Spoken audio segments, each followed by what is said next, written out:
कार्यक्रम के शुभारंभ के अवसर पर आयोजित आज के इस सम्मान समारोह में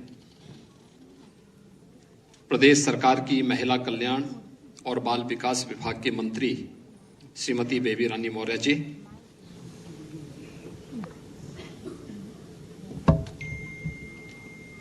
नारी शक्ति, सम्मान और स्वावलंबन की प्रतीक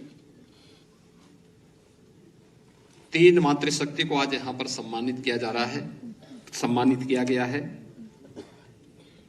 जिनमें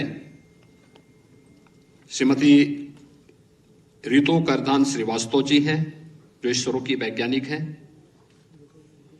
उनका उद्बोधन आप सबने यहां पर अभी सुना है। श्रीमती हेमो प्रभा सोफिया पद्मश्री से सम्मानित हैं और इन्होंने स्वयं भी सुदूर पूर्व में नारी सशक्तिकरण की एक मिसाल वहां पे प्रस्तुत की है। और श्रीमती रोशनी नायर महलोत्रा जी का भी आपने उद्बोधन सुना है, जो सीईओ हैं HCL ग्रुप की। मैं इन तीनों का आज इस नारी सुरक्षा, सम्मान और स्वावलंबन के लिए आयोजित मिशन शक्ति के 4th संस्करण कार्यक्रम में हृदय से अभिनंदन करता हूं, स्वागत करता हूं।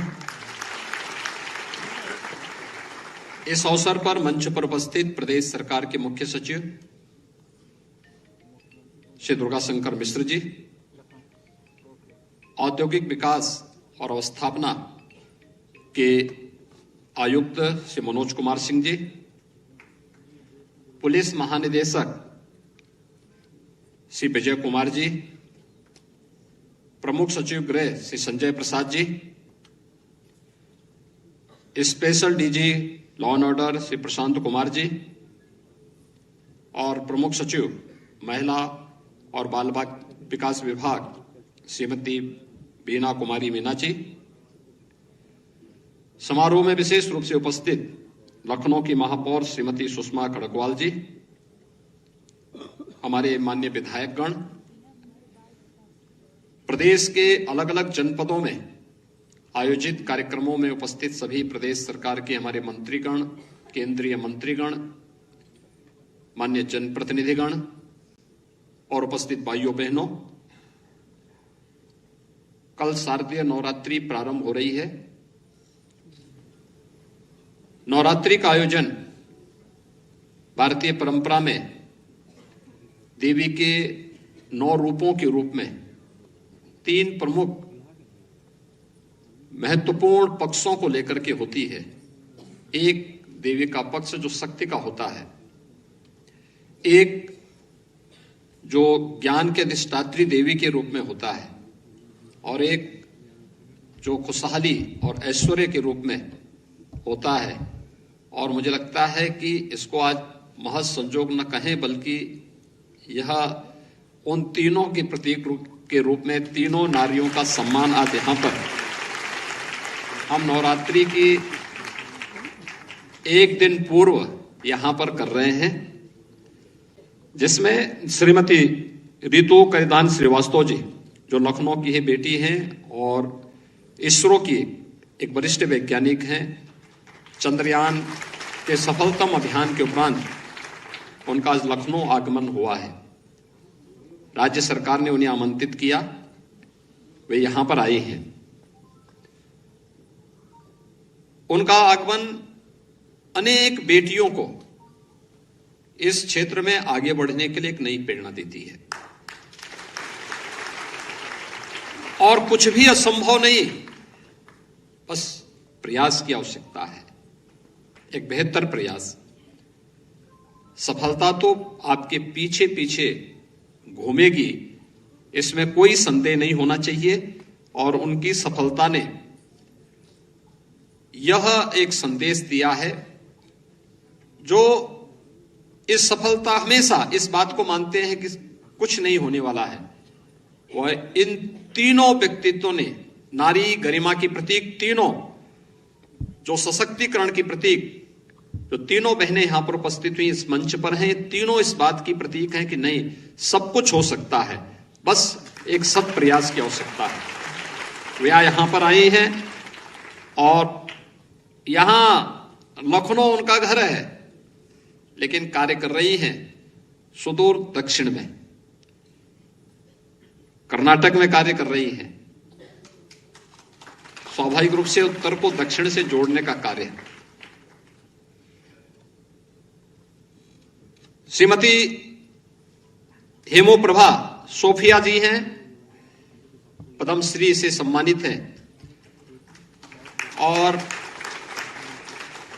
आपने उनका उद्बोधन सुना है।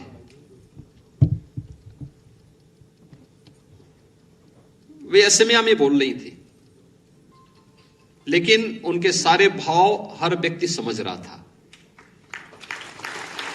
भाषा बाधक नहीं हो सकती है हमारी संवेदनाओं को व्यक्त करने के मार्ग में, हमारी भावनाओं को अभिव्यक्त करने के मार्ग में। उन्होंने अपने क्षेत्र में कुछ विशिष्ट योगदान किया। कैसे हम अपनी हाथ की कारीगरी के माध्यम से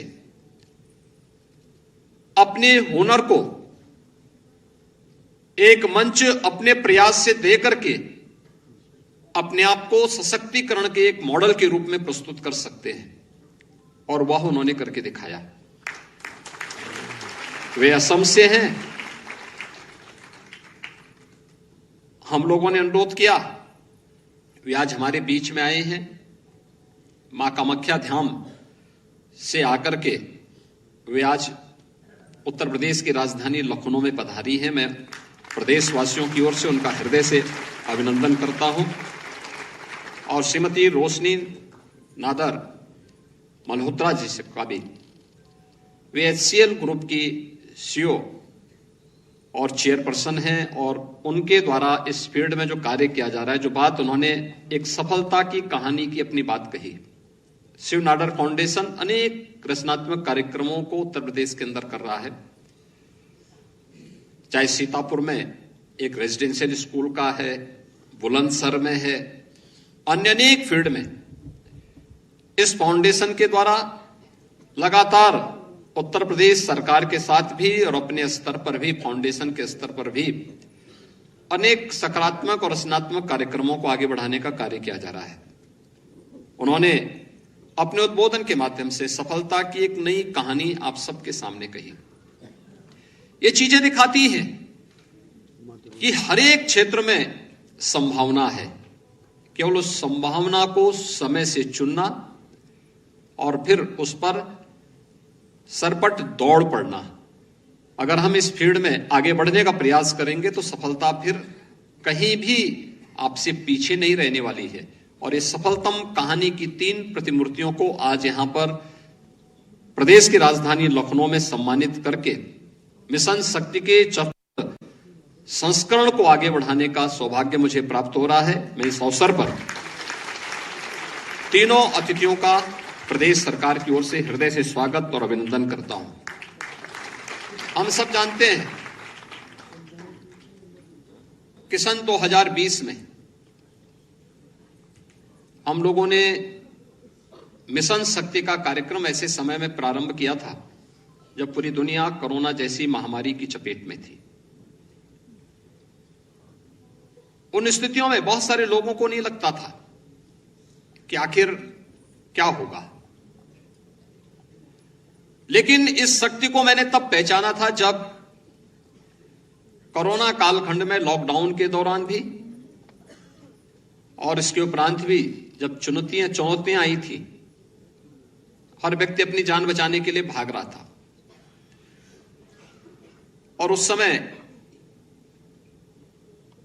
कुछ लोगों ने प्रयास किया कि एक नकारात्मकता पैदा की जाए, क्योंकि देश की सबसे बड़ी आबादी उत्तर प्रदेश में है, तो उत्तर प्रदेश के बारे में खराब और नकारात्मक माहौल बनाएंगे तो हो सकता है कुछ लोगों का उल्लू सीधा हो जाए, लेकिन अफवाह के माध्यम से अव्यवस्था पैदा करना। तो मुझे स्वयं फील्ड में उतरना पड़ा था। मैं जिस गांव में जाता था, मुझे उस गांव में लोगों की सेवा करते हुए, लोगों के बीच में कार्य करते हुए कोई ना कोई एएनएम, आशा वर्कर या आंगनवाड़ी की कार्यकर्त्री वहां पर उस गांव में मुझे उनके बीच में कार्य करती हुई दिखाई देती थी। शहरी क्षेत्र में मैं देखता था हर व्यक्ति अपनी जान बचाने के लिए भागे भागे फिर रहा है, लेकिन नियमों का पालन करते हुए भी उस क्षेत्र में, ग्रामीण क्षेत्र में जाकर के एक एक व्यक्ति तक शासन की सहायता तक पहुंचाने का कार्य उस दौरान इन सभी बहनों के द्वारा किया जा रहा था। हम लगा कि नहीं, अब इस कार्यक्रम को आगे बढ़ाने का समय आ गया है। उससे पहले हम कुछ निर्णय ले चुके थे, जैसे उत्तर प्रदेश पुलिस में महिला कार्मिकों की भर्ती हर हाल में 20% भर्ती होनी है।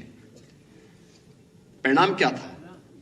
1947 से लेकर के 2017 तक हमारे पास कुल जो पुलिस कार्मिक बचे थे उनमें से केवल महिला कार्मिक 10,000 के आसपास थी, और आज मुझे बताते हुए प्रसन्नता है इनकी संख्या बढ़कर 40,000 है वर्तमान में। ये 40,000 की संख्या, अब ये कार्य कैसे करें? ज्यादातर महिला होने के नाते उन्हें कार्यालय का काम दिया जाता था। हम लोगों ने कहा फील्ड में भी काम दो।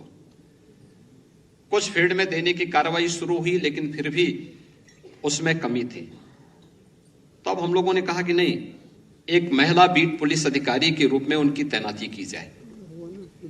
वे गांव में जाएंगे, अवेयरनेस के कार्यक्रम को भी आगे बढ़ाएंगे, सुरक्षा संबंधी जानकारी भी लोगों के बीच में संवाद बनाकर के एक उसका पालन करेंगे, और देखेंगे कि महिला संबंधी अपराध में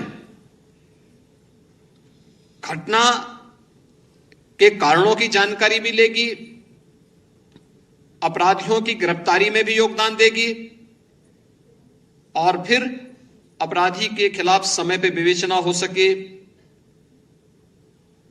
चार्जशीट समय पे दाखिल हो सके, प्रोसिक्यूशन को हम समय पे आगे बढ़ा सकें, अपराधी को समय पे दंडित भी कर सकें।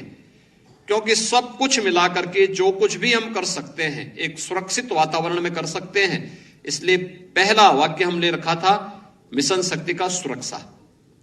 सुरक्षा सबको हम देंगे, लेकिन सुरक्षा के साथ सेंध लगाने के लिए किसी को छूट नहीं देंगे। और सुरक्षा के इस मानक को ध्यान में रखकर के सबसे पहला कार्य यह प्रारंभ किया गया। भर्तियां भी की गई, प्रशिक्षण हुए, और फिर इस कार्यक्रम को प्रभावी ढंग से लागू किया गया। आज अगर आप एनसीआरबी के आंकड़ों को देखेंगे, महिला संबंधी अपराध में काफी गिरावट आई है। साथ साथ उत्तर प्रदेश ने प्रोसिक्यूशन को तेजी के साथ आगे बढ़ाया।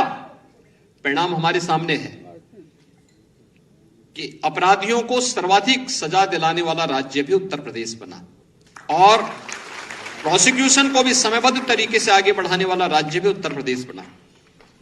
सबसे बड़ा आबादी का राज्य था, स्वाभाविक रूप से चुनौतियां भी थीं, लेकिन उन चुनौतियों के बीच से रास्ते निकले। आज ये कार्यक्रम आगे बढ़ा, लेकिन अन्य फील्ड में भी कार्य होने थे, अन्य अनेक कार्यक्रम हुए। जैसे यहां पे बताया गया, अभी वर्तमान में 1 करोड़ परिवार ऐसे हैं जिन परिवारों को प्रदेश सरकार पेंशन की सुविधा का लाभ देती है, और ये पेंशन की सुविधा हर महीने उन परिवारों को उपलब्ध होती है जिसमें से 31 लाख से अधिक तो केवल निराश्रित महिलाएं हैं। प्रधानमंत्री उज्ज्वला योजना में 1 करोड़ 75 लाख परिवार ऐसे हैं जिन्हें फ्री में उज्ज्वला रसोई गैस के कनेक्शन उपलब्ध करवाए गए। और मैं चाहूंगा कि जितनी जल्दी हो सके इन्हें आधार से लिंक करें, जिससे हम उन्हें फ्री में रसोई गैस के कनेक्शन दीपावली के पहले भी एक सिलेंडर भी उपलब्ध करवाने की कार्रवाई को आगे बढ़ा सके। हम शासन से आदेश कर चुके हैं, ये कार्रवाई केवल आगे बढ़नी, आधार से लिंक होते ही हम पैसा डीबीटी के माध्यम से उनके अकाउंट में भी भेजने की कार्रवाई शुरू कर देंगे। इसके साथ ही प्रदेश ने 55 लाख लोगों को एक आवास भी उपलब्ध कराया है। आप देख रहे होंगे जो संख्या में बोल रहा हूं, ये 55 लाख है और 66 लाख परिवार ऐसे हैं। ग्रामीण क्षेत्र में क्या होता था कि व्यक्ति ग्राम सभा के भूमि पर अपना घर बना लेता था। अगर मकान कभी क्षतिग्रस्त हो गया, टूट गया और परिवार की स्थिति बहुत दयनीय है, गांव में दबंग लोग फिर आवास नहीं बनाने देते थे।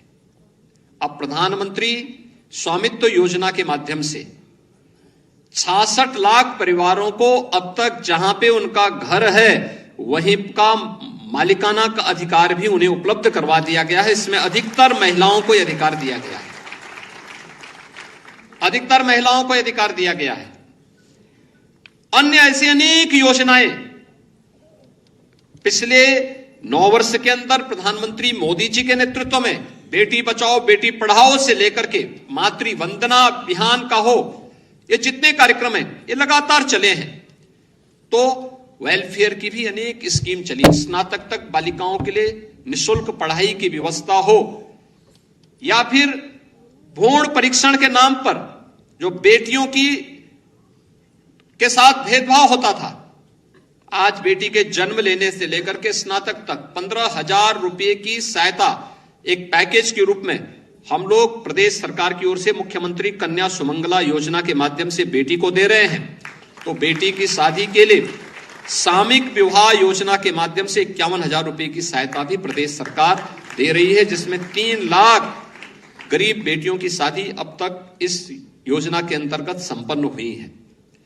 यानी ये अनेक कार्यक्रम हैं जिन कार्यक्रमों के माध्यम से हमने अभियान आगे बढ़ाया। तो स्वावलंबन के भी अनेक कार्यक्रम हुए। 1 डिस्ट्रिक्ट 1 प्रोडक्ट का जो हमारा कार्यक्रम है, 1 डिस्ट्रिक्ट 1 प्रोडक्ट में ज्यादातर लाभार्थी और प्रशिक्षण प्राप्त करने वाली महिलाएं हैं, जिन्होंने इसको एक मॉडल के रूप में प्रस्तुत किया। यह मॉडल प्रधानमंत्री जी के वोकल फॉर लोकल और लोकल फॉर ग्लोबल के इस अभियान को एक नई ऊंचाई तक प्रदान करने में इसने मदद की। आपने देखा होगा, हमने उन्हें टेक्नोलॉजी से, डिजाइन के साथ, पैकेजिंग के साथ, मार्केटिंग के साथ उन्हें जोड़ने का काम किया। तो उन्होंने उत्तर प्रदेश को एक्सपोर्ट के एक हब के रूप में प्रस्तुत करने में मदद की। आज उत्तर प्रदेश देश के अंदर अपनी परंपरागत उत्पाद को एक्सपोर्ट करने का एक बहुत बड़ा माध्यम बना हुआ है। लगातार इस दिशा में एक नए प्रयास प्रारंभ हुए। सरकारी नौकरियां हो या फिर अन्य क्षेत्र में भी हम लोगों ने पहले बहुत सारे निर्णय इस प्रकार के किए। जैसे गांव में राशन कोटे की दुकान का विवाद होता था, अक्सर मारपीट होती थी। हम लोगों ने कहा जहां विवाद हो महिला स्वयंसेवी समूह को वहां दे दो, सारा विवाद अपने आप समाप्त हो जाएगा। महिला और बाल विकास विभाग में रूप में प्रस्तुत करने में मदद की। आज उत्तर प्रदेश देश के अंदर अपनी परंपरागत उत्पाद को एक्सपोर्ट करने का एक बहुत बड़ा माध्यम बना हुआ है। लगातार इस दिशा में एक नए प्रयास प्रारंभ हुए। सरकारी नौकरियां हो या फिर अन्य क्षेत्र में भी हम लोगों ने पहले बहुत सारे निर्णय इस प्रकार के किए। जैसे गांव में राशन कोटे की दुकान का विवाद होता था, अक्सर मारपीट होती थी। हम लोगों ने कहा जहां विवाद हो महिला स्वयंसेवी समूह को वहां दे दो, सारा विवाद अपने आप समाप्त हो जाएगा। महिला और बाल विकास विभाग में पहले जो पंजीरी दी जाती थी, पोषाहार दिया जाता था, शिकायतें आती थी। हम लोगों ने इसको महिला स्वयंसेवी समूह को उपलब्ध कराया कि महिला स्वयंसेवी समूह इसका संचालन करें। आज लगभग ज्यादातर विकास खंडों में उनके प्लांट लग चुके हैं और उनके द्वारा वहीं पे उसकी क्वालिटी भी चेकिंग हो रही है, उसकी पैकेजिंग भी हो रही है, उसकी सप्लाई भी हो रही है। टेक होम राशन की कार्रवाई को सफलतापूर्वक आगे बढ़ाने का कार्य हो रहा है। अन्य अनेक ऐसे कदम उठाए गए जो उनके स्वावलंबन के आधार भी बनते हैं। और जो आधार हैं उनमें से बहुत सारे कार्यक्रम ऐसे हैं जिनमें थोड़ा सा प्रयास सरकार के स्तर पर हो जाए। जो मैंने पहले भी कहा, बैंकिंग क्रॉसपॉन्डेंट सखी उसका एक उदाहरण हो सकता है। आज लगभग 50,000 ग्राम पंचायतों में सफलतापूर्वक कार्य कर रही हैं। गांव की बैंक से लेन देन के सारे कार्यक्रमों को आगे कर रही है। और हर बैंकिंग कॉरेस्पॉन्डेंट सखी, भले ही लोग ये कह सकते हैं कि बहुत पढ़ी लिखी नहीं होंगी, कोई हाई स्कूल पास है, कोई इंटरमीडिएट पास है, लेकिन उन्होंने अपने कार्यकुशलता के माध्यम से बैंक की कमी को गांवों में दूर किया और स्वयं अपने आप भी स्वावलंबन की एक प्रतिमूर्ति बनी। आज हर एक बैंकिंग कॉरेस्पॉन्डेंट सखी 25,000 से लेकर 1.25 लाख रुपए तक कमा रही हैं हर महीने। अब उनको किसी के सामने हाथ नहीं फैलाना पड़ता है। ये एक नया मॉडल देश के अंदर उत्तर प्रदेश ने फिर यहां से भी दिया है। और इसके अलावा अन्य अनेक कार्यक्रम इसमें हो रहे हैं, जैसे बलेनी मिल्क प्रोड्यूसर का मैंने एक कार्यक्रम बताया, एक अभियान बताया था। तो जितनी महिलाएं वहां पर, अब भले ही अब 40,000 की उनकी संख्या हो गई, लेकिन शुरुआत में जो भी थी, कोई तीसरी पास, कोई 5वीं पास, कोई 7वीं 8वीं पास, और उन्होंने अपने आप ही, सरकार ने उन्हें कुछ दिनों तक सपोर्ट किया। आज उनका वार्षिक टर्नओवर 150 करोड़ का है और लगभग 15 से 16 करोड़ रुपए की नेट प्रॉफिट है उनका। इन सभी महिलाओं के द्वारा कुछ अच्छे कार्य किए गए हैं और मुझे लगता है कि आपके गांव में, आपके शहर में, आपके मोहल्ले में हर एक जगह इस प्रकार के उदाहरण भरे पड़े हैं। उस अभियान को आगे बढ़ाने के साथ साथ केंद्र और राज्य सरकार की योजनाएं इसमें सहायक कैसे हो सकती हैं। सुरक्षा के लिए हमारी महिला बीट पुलिस अधिकारी हर गांव और हर वार्ड में जाएंगे। उनके कार्यक्रम कल से प्रारंभ हो जाएंगे, लेकिन साथ साथ अगर सुरक्षा में कोई सेंध लगा रहा है तो इन्फोर्समेंट की कार्रवाई भी कल से प्रारंभ होगी पूरे प्रदेश भर में। और हर थाने को मैंने इस बारे में कहा है, हर थाने से मेरे पास कहीं भी कोई ऐसी शिकायत आती है तो हम वहां पे जवाबदेही तय करवाएंगे उनकी। कोई भी ऐसा व्यक्ति जो राह चलती हुई किसी बहन, किसी बेटी या किसी नारी की सुरक्षा में सेंध लगाने का प्रयास करेगा तो वहीं पे उससे निपटने की आवश्यकता, बहुत सख्ती के साथ उसके खिलाफ कार्रवाई करने की आवश्यकता है। लेकिन साथ साथ अवेयरनेस के कार्यक्रम, सुरक्षा का एहसास, वह घरेलू हिंसा हो या सार्वजनिक हिंसा हो, इन दोनों के प्रति अवेयरनेस के लिए भी हमारे कार्यक्रम साथ साथ चलेंगे। लेकिन केंद्र और राज्य सरकार की योजनाएं उनके सम्मान को बढ़ाने के लिए, उनके स्वावलंबन में कहां कहां सहायक हो सकती हैं, इसके कार्यक्रम भी हर एक स्तर पर कल से प्रारंभ होंगे। इसकी शासन स्तर से निरंतर समीक्षा भी होगी, इन कार्यक्रमों को आगे बढ़ाने का कार्यक्रम होगा और इसे हम प्रभावी ढंग से सफलता की ओर अगर लेकर के चलेंगे तो आप देखना कि एक अच्छा मॉडल, जैसे मिशन शक्ति का अभियान आज भारत सरकार ने भी इसको अडॉप्ट किया है। पूरे देश के अंदर महिलाओं की सुरक्षा से संबंधित या अन्य तमाम कार्यक्रमों को आगे बढ़ाने में सहायक हो सकता है।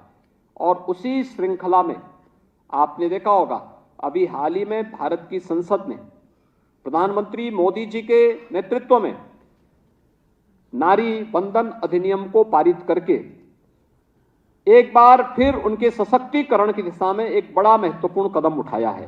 और मैं इस अवसर पर प्रधानमंत्री मोदी जी का हृदय से अभिनंदन करता हूं और आप सबका मैं आह्वान करता हूं कि हम सब भी अपने स्तर पर प्रयास करें। पूरे प्रदेश भर में ये कार्यक्रम आज प्रदेश भर में लाइव हो रहा है और प्रदेश भर में हर एक जगह अपने अपने क्षेत्र में कार्य करने वाले, अलग अलग फील्ड में जिन्होंने कुछ विशिष्ट योगदान दिया है, जैसे यहां पर अलग अलग क्षेत्र से जुड़ी हुई भारतीय नारी की गरिमा को अभिवृद्धि करने के लिए 3 बहनों को सम्मानित किया गया।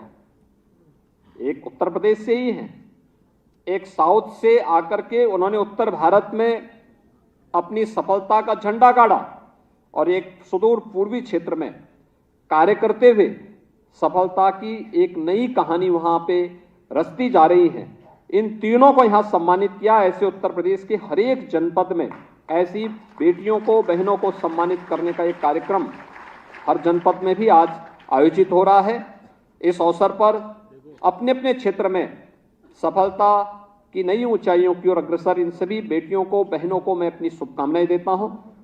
शारदीय नवरात्रि का यह कार्यक्रम हम लोग जिन 3 देवियों के रूपों को अलग अलग 9 दिनों तक अलग अलग रूपों में उनकी पूजा करते हैं, वह साक्षात रूप से समाज की उस प्रतीक के रूप में हम उन्हें आगे बढ़ाएं जो समाज में एक नई प्रेरणा बन सकती है। इस दृष्टि से हम सब इस कार्यक्रम को आगे बढ़ाने का कार्य करेंगे। एक बार फिर से मैं आज के इस कार्यक्रम में यहां पर अपना अमूल्य समय देने के लिए इसरो की वैज्ञानिक श्रीमती रितु करधान श्रीवास्तव जी का, श्रीमती रोशनी नादर मल्होत्रा जी का, श्रीमती हेमो प्रभा सोफिया जी का प्रदेश शासन की ओर से, उत्तर प्रदेश की जनता की ओर से हृदय से स्वागत करता हूं, अभिनंदन करता हूं। और मुझे विश्वास है कि इन सब की सफलता प्रदेश की हमारी बेटियों को, बहनों को आगे बढ़ने के लिए प्रेरित करेगी। इन सब के प्रति मेरी शुभकामना है। धन्यवाद। जय हिंद। बहुत बहुत धन्यवाद माननीय, आपके प्रेरणादायी उद्बोधन के लिए। और अब अंत में मैं